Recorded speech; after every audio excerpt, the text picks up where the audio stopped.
Good morning everyone, welcome back to my another blog. আশা করছি তোমরা সবাই খুব ভালো আছো। ওই যে কথায় আছে না, সকালে উঠলেই দিনের খরচা শুরু। ব্যাস, সকালবেলা উঠেই দেখলাম প্রচুর গরমের জিনিস আনাতে হবে, তাই বিগ বাস্কেটে অর্ডার দিয়ে সমস্ত কিছু আনিয়ে নিলাম। এরকম তেল, সয়াবিন, ডাল, তারপরে ঘুগনির মটর, সর্ষের গুঁড়ো, হাজার রকম জিনিস আনার দরকার ছিল। পোস্তটাও শেষ হয়ে গেছিল।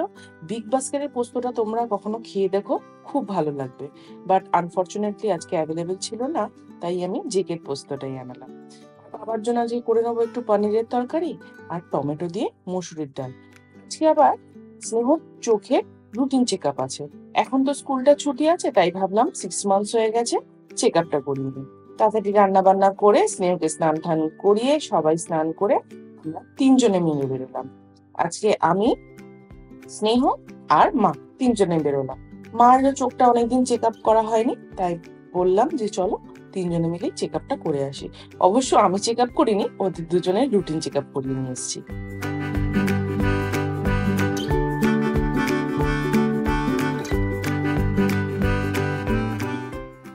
স্নেহর যখন 2 বছর বয়স, তখন থেকে ওর চোখের প্রবলেমটা আমরা নোটিস করেছিলাম। ও যদি কোনো স্ক্রিন টাইম নিত না, তখন দেখতাম আইসটাও ব্লিঙ্ক করছে। তো ডক্টরকে দেখানোর পর ওর চোখের পাওয়ারটা আমরা ধরতে পারলাম, এবং মোটামুটি 3 বছর বয়স থেকেই ওকে চশমা দেওয়া হয়েছিল। তো চশমাটা পরে থাকে অলওয়েজ, তো সেই কারণে ওর পাওয়ারটা আর ইনক্রিজ হয়নি, এবং ভিশনটাও আস্তে আস্তে অনেকটা বেটার হয়েছে। এই সল্টলেকের অলিগলি না, আমাকে ছেড়ে দিলে আমি আজও চিনতে পারবো না। ওকে আমরা যেখানে দেখাই সেটা হচ্ছে গ্লোবাল আই হসপিটাল, এই সল্টলেক সিটি সেন্টার থেকে আরো বেশ 10 মিনিটের দূরত্বে।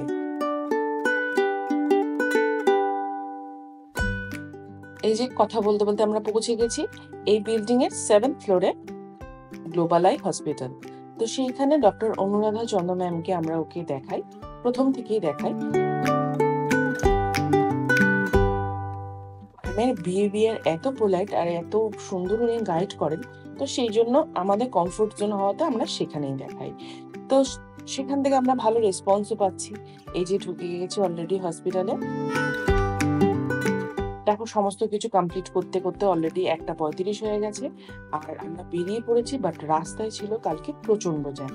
স্নেহরও এদিকে প্রচন্ড খিদে পেয়ে গেছিল, বাট আমি ওর জন্য একটু কেক, বিস্কিট, ফ্রুটি ক্যারি করছিলাম। তাই আমি ওকে বললাম তুই খেয়ে নে, কেননা বাড়িতে পৌঁছতে পৌঁছতে বেজে যাবে বেলা 2:30। তো বাচ্চা মানুষ খিদে তো পাবে, সেই সকাল 8টার সময় ব্রেকফাস্ট করেছে। বাড়ি এসে ওকে স্নান করে খাইয়ে সমস্ত কিছু সারতে হয়ে গেছিল বেলা 3:30। তাই আর পরের ক্লিপগুলো তোমাদের সাথে শেয়ার করা হলো না। রাত্রে আজকে ভাবলাম আলুর পরোটা বানাই। তো ঠিক আছে, চলো আলুর পরোটার রেসিপি তোমাদের সাথে শেয়ার করে নিই। এখানে নিয়ে নিয়েছি বেশ বড় সাইজের অনেকগুলো সেদ্ধ আলু। এবার আমি প্রথমে চোকলাগুলো ভালো করে ছুলে নেবো। উফ, আলুটা প্রচন্ড গরম, ভালো করে আমি হাত দিয়ে ধরতেই পারছি না। দাঁড়াও, আলুটার চোকলাটা ছাড়িয়ে নিয়ে ফিরে আসছি।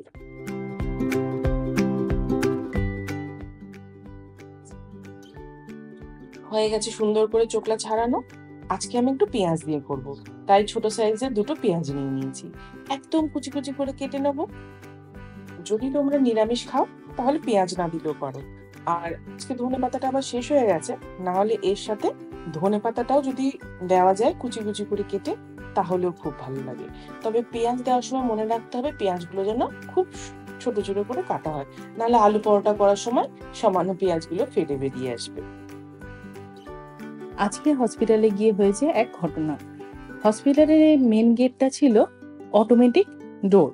তো একটা 16 মাস 18 বয়সের একটা বাচ্চা এসেছিল মা বাবার সাথে। মা এবং বাবা দুজনেই ছিল ফোনে ব্যস্ত, আর বাচ্চাটা ভেতরে বাইরে করছিল। এবার একদম ছোট বাচ্চা, ও বুঝতে পারেনি। যখন আবার ভেতরে ঢুকতে যাচ্ছিল, তখন ওই অটোমেটিক ডোরটা হঠাৎ বন্ধ হয়ে যায়, এবং মোটা কাঁচে সেই দরজাটা গিয়েও মাথায় লাগে। ব্যাস, জোরে চিৎকার করে কেঁদে ওঠে। তখন বাবা মা কান থেকে ফোন রেখে ওর বাচ্চাকে নিয়ে দৌড়োদৌড়ি, আইস প্যাক মাথায় দেওয়া। তারপরে ওর তো আর চোখ দেখানো হলো না, বেচারা এত কান্নাকাটি করছিল। ডক্টর বললেন আপনারা অন্য আরেকদিন আসুন, কেননা ওকে এরপরে যদি আই ড্রপ দেওয়া হয় তাহলে ও সেটা নিতে পারবে না এবং আরো কষ্ট পাবে। ব্যাস, হয়ে গেল। স্নেহ বলল যে ও নাকি রাত্রে আলু পরোটা খাবে, আজকে আর ভাত খাবে না। তাই আমি কি করলাম, দুটো কাঁচা লঙ্কাই দিলাম। না হলে আমি আরেকটু ঝাল প্রেফার করি এবং এর মধ্যে একটু আচারের তেল দিলে আলু পরোটাটা আরো টেস্ট হয়। কিন্তু যেহেতু বাচ্চা খাবে তাই আর অত কিছু আমি আজকে অ্যাড করলাম না। এখানে আমি দিয়ে দিচ্ছি 1 থেকে 1.5 চামচ বাড়িতে তৈরি ভাজা মশলার গুঁড়ো। এর মধ্যে রয়েছে জিরে, ধনে, মৌরি, সামান্য একটুখানি মেথি আর একটুখানি গোটা গরম মসলা। এগুলো ভালো করে ড্রাই রোস্ট করে আমি কৌটো করে একটা রেখে দিই। এটাই হচ্ছে ভাজা মশলা। যেকোনো রান্নায় একটু ওপর থেকে ছড়িয়ে দিলে খুব ভালো লাগে। তো আলুর পরোটা বানানোর সময় আমি এই ভাজা মশলাটাই 1.5 চামচ মতো ব্যবহার করি। দিয়ে দিলাম স্বাদ মতো নুন আর এই 1 চামচ মতো চিনি। সমস্ত কিছুর কিন্তু ব্যালেন্স না হলে আলু পরোটাটা খেতে টেস্টি হবে না। অনেকে এই সমস্ত ইনগ্রিডিয়েন্টস মাখার পর কড়াইতে তেল দিয়ে একটু নাড়িয়ে নেয়। প্রচন্ড গরম আলু, তাই জন্য এইটা দিয়ে আমি ভালো করে মেখে নিলাম। এটা আমার বেসিক্যালি পাও ভাজি করার সময়তে বেশি কাজে লাগে। তো আজকে দেখলাম আলু পরোটার আলু মাখার সময় খুব কাজ দিল। না হলে এত গরম আলু আমি মেখেই উঠতে পারতাম না। কিন্তু এই যে লাস্টে একটু হাত না লাগালেই নয়, একটু ভালো করে চারদিক দিয়ে ম্যানেজ করে আমি আলুর পুরটা রেডি করে নিলাম। আলুর পুরটা তো রেডি, এবার চটপট ময়দাটাকে মেখে নিই। তোমাদের যতটা রিকোয়ারমেন্ট সেই অনুযায়ী তোমরা ময়দা নিয়ে নেবে আর তার মধ্যে দিতে হবে ময়ান। কেন ময়ান যদি ভালো করে না হয় তাহলে আলু পরোটাটা না শক্ত হয়ে যাবে, আর পরিমাণ মতো যদি হয় তাহলে দেখবে খুব সফট হবে। আমি এখানে 2 থেকে 2.5 বাটি মতো ময়দা নিলাম, কেন আমাদের লোক সংখ্যা মোটামুটি 6 জন, তো 7 থেকে 8টা আমাকে আলু পরোটা করতে হবে। তো এবারে আমি এর মধ্যে দিয়ে দেবো 1 চামচ মতো নুন, কেননা পরোটার উপরের জায়গাটাও যদি একটু টেস্টি না হয় তাহলে কিন্তু ভালো লাগে না। তো আমি এখানে দিয়ে দিয়েছি 1 চামচ মতো নুন। তারপরে আমি দেবো 1 থেকে 1.5 চামচ মতো চিনি।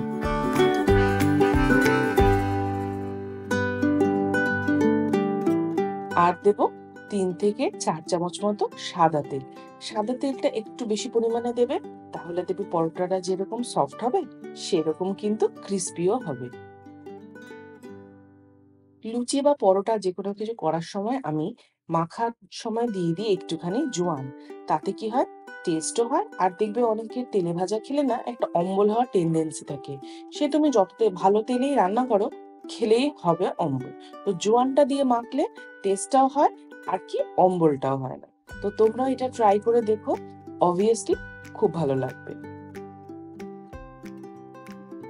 সমস্ত ইনগ্রিডিয়েন্টস দেওয়া হয়ে গেছে, এবার ভালো করে চটকে আমি প্রথমে মেখে নেব। জল কিন্তু এক্ষুনি দেবে না, আগে সমস্ত কিছু ময়দার সাথে ভালো করে মিক্সড করে নেবে, তারপরে অল্প অল্প করে জল দেবে।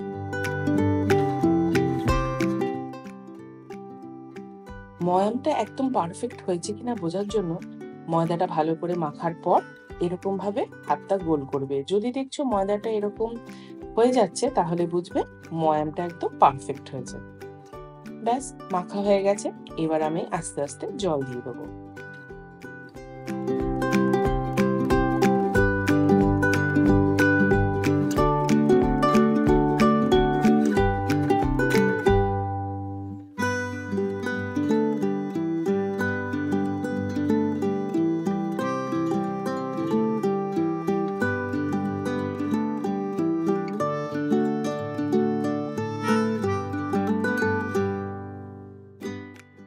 দেখো ময়দা মাখা আমার কমপ্লিট।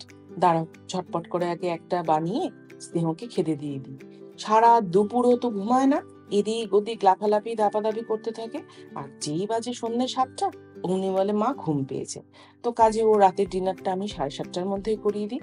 এখন অলরেডি 7:45 হয়ে গেছে। তো ঝটপট আগে একটা বানিয়ে ওকে রাতের ডিনারটা দিয়ে দিই।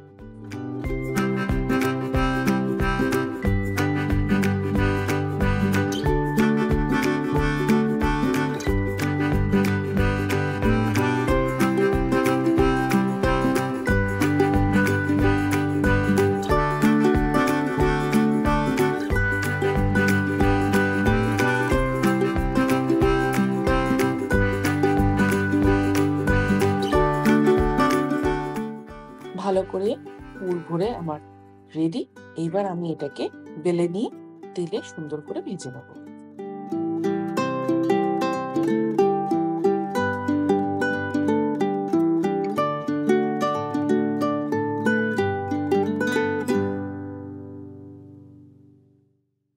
আলু পরোটার সাথে না দই দিয়ে খেতে খুব ভালো লাগে।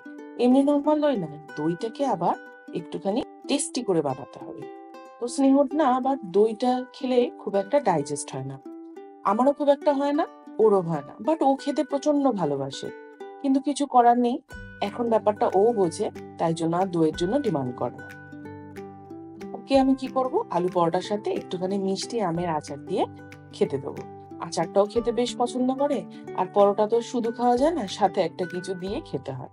তো কাজে আচার দিয়ে ও আর আমি আজকে আলু পরোটাটা খেয়ে নেবো। স্নেহ খাবার রেডি, দাঁড়াও ওকে আগে খেতে দিয়ে আসি। ও খেতে থাকুক, ততক্ষণে আমি বাকিদের জন্য পরোটাগুলো বানিয়ে ফেলি। এই দুটো দুটো করে পরোটা আমি একবারে বানিয়ে নিচ্ছি, বানিয়ে আবার সবাইকে ডেকে খেতে দিয়ে দেবো। কেননা পরোটা ঠান্ডা হয়ে গেলে না খেতে দেখবে মোটেই ভালো লাগে না। তাই গরম গরম ভাজবো, গরম গরম খাবো। এই যে সবার জন্য আমার গরম গরম পরোটা রেডি, এবার সবাইকে ডেকে খেতে দিয়ে দেবো। এই দেখো সেই মিষ্টি আমের চাটনিটা, আর এইটা হচ্ছে দইটা।